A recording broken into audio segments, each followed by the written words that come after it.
Howdy, Hello, H2Os, Roller Bros, and Common Senses alike. I'm your guy to Q. Welcome back to another spicy edition of r/AmITheAntagonist. We've got some pretty crazy stories to go through here, so let's just get into it. Am I the antagonist for serving a pregnant woman a non-alcoholic cocktail? I've waited tables for the last 3 years. During my shift last night, a group of 4 women in their late 20s came in. They were a pleasure to have as customers. They ordered 4 of our house cocktails to start with, and then went over the menu for their entrees.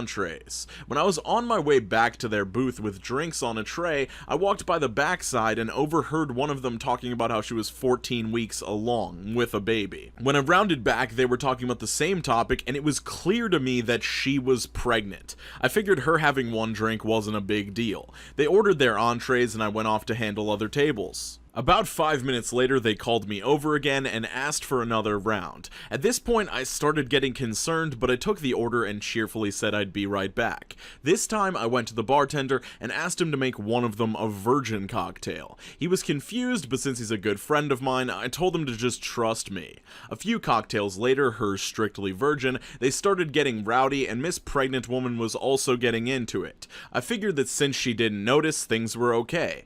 The problem came when I took them their check and they asked to split the bill at the register. When Miss Pregnant Woman got to the counter, I saw her cocktails were marked with virgin in parentheses. My bartender had edited each in the system for inventory. It was too late for me to edit them back, so I just had her pay, hoping that she wouldn't look at the receipt. They all thanked me and left, leaving a generous tip in the process. They were all talking in the parking lot for the next short while, presumably waiting for an Uber. Several minutes later, Mrs. Pregnant Woman came back and asked what virgin in parentheses on the receipt meant. I fessed up that it meant non-alcoholic. She blank stared at me for a few seconds, then asked if she had ordered a non-alcoholic cocktail. I said no, but told her that I assumed she wanted one seeing as she was pregnant. It was a lame lie and I'll admit it, but she looked me in the eye and asked me to return her part of the tip. I did so. Then she talked to my manager. My manager took me to her office and literally shrieked at me until hoarse. I stood my ground and told her that I'm not going to be responsible for fetal alcohol syndrome. She told me that she was taking me off the calendar until she decided what to do with me. She also informed me that I could get the restaurant in serious trouble for discrimination, and upon examination of my state's laws, she is correct. But when I talked to my mother and father about it tonight, they told me they understood my position. The entire staff at the restaurant is against me, and I think that I'm going to call in and tell my manager that I quit, but I still feel in the right here. I would like some perspective on this, and if I'm not the antagonist here. I am honestly at a loss right now because Reddit voted that this person was the antagonist. The waiter here was the antagonist in this situation, and I understand that there are laws against discrimination, but honestly, I can't personally see myself being the merchant that dealt alcohol to this woman so she can poison her child with it. Like, that's not cool. I don't want to be a part of that at all. I don't want to allow you to do that to your baby that's developing inside of you. Like, it just seems wrong to me, just straight up, no exceptions. Maybe they could have dealt with it in a better way.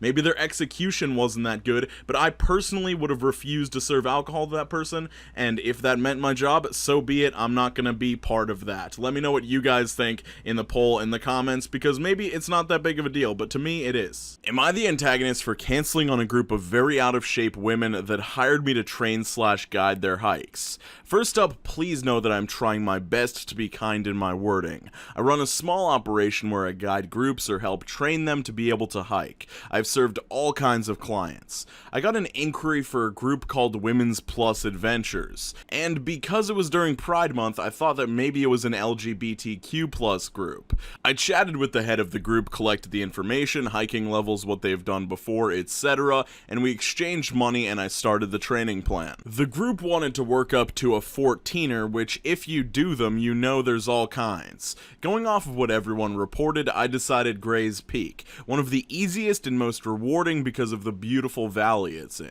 When I arrived for our first group hike, I learned women's plus meant plus-sized women rather than LGBTQ plus. No issue, their forms all said they were in good condition to start.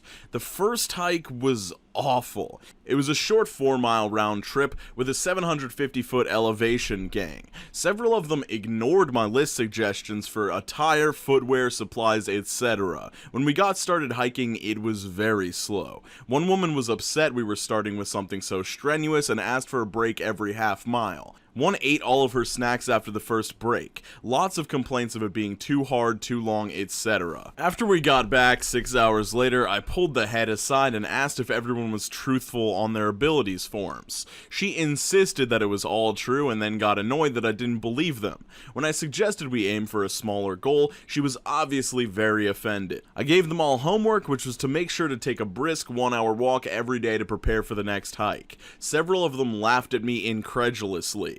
Second hike went even worse. I had an 8-week plan in place and it was obvious to me this wasn't going to work. So I called the head and told her that I thought it was best if I refund the cost prorated from the 2 hikes we did.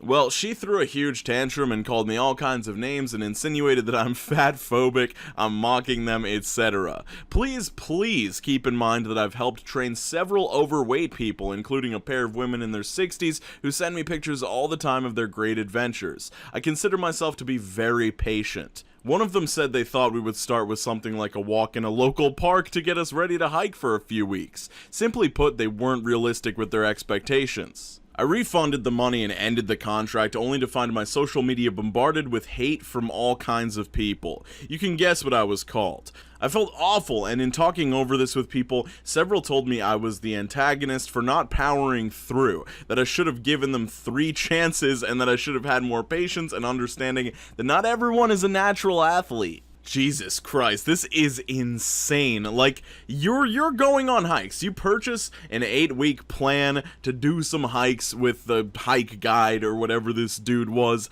and you're not willing to do some walking during the week to prepare for your walking so that you can actually do it because you completely failed the first time. Like, what is wrong with these women? Like, like he said, not every overweight person is this, like, lacking ambition and lacking the ability to, like, do this sort of stuff, and you're wasting your money. Like, they're mad that he won't take them around a park on their first thing. Like, you're wasting your money if you need a hiking guide to take you around a park. Like, that's just stupid. I'm not a big fan of online flame wars, but I really wish I knew, like, what this dude's social media was so that we could flame back at the people attacking him, because honestly, like, that's disgusting to, like, call this person fat phobic because they had terrible clients and could no longer serve them properly. Am I the antagonist for suggesting that my sister choose an easy love?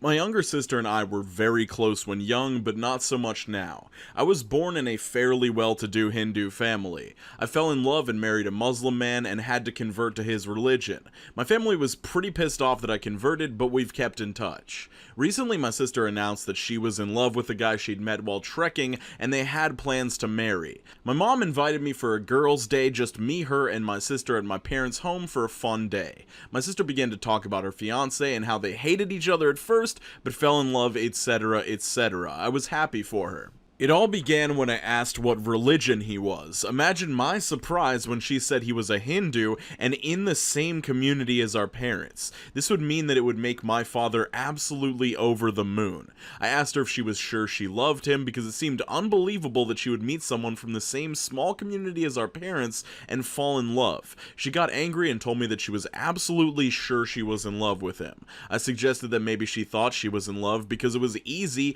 and there were no challenges involved. I explained to her that if she was truly in love, she wouldn't choose someone so obviously a match. It was as though our parents chose him from a catalog. She told me that it didn't matter, she loved him and that's it, and I was being rude. I told her that I wasn't, I was just looking out for her and didn't want her to bear the brunt of societal expectations on who to marry. I then asked her if she was marrying him to appease our parents. At this point, my sister blew up on me and began fuming that she was not a kid, she didn't need to appease anyone, etc., etc. At this point, my mom told me, not her, to get out of the house. Later, my sister told me never to contact her again, nor ever see her face or come to her wedding. She called me toxic. I was just looking out for her. Okay, there's a big red flag, like, that this woman was shocked that her mom kicked her out of the house and not her sister. Like, that comes off as delusional to me, because in what universe would her mom kick her sister out of the house? Like, what has her sister done wrong at all other than refute your points of them not actually being in love or something like that? I think there are only two appropriate things to question with your sister's marriage. One is that they hated each other at first, like what was going on there? Did they just have misconceptions about one another or something like that? And two, if this was like happening too fast, if they had met like 2 months ago and now they're getting married, maybe that would be something to question and be like, hey, maybe spend some more time together, figure out what's going on. But other than that, there's no reason for you to question this so much, and you're being kind of ridiculous to assume that just because they're from the same community, just because this guy was an obvious choice, that they're not actually in love. This whole post really reeks of somebody that is sort of delusional, or at least has a lot of misconceptions about how love can possibly work and stuff like that. So you should work on yourself, you should apologize to your sister, and hope that she will forgive you. Just to go on far too long about this post as I normally do, I feel like the only possible rationale for her thinking here is that she wants somebody else to validate her decision to marry someone outside of the religion and convert to a different religion. Her sister taking a husband that is going to put her parents over the moon and make them so happy that she married within the community just kind of makes her seem like even more of an outcast, and I feel like that could have not been a big deal at all, but I think she is bitter about that, and that could be the reason she's calling this out. Hey, skate on to the best of your abilities, guys. Make sure you're drinking more water, and I'll see you very soon. I hope you have a good day. Peace.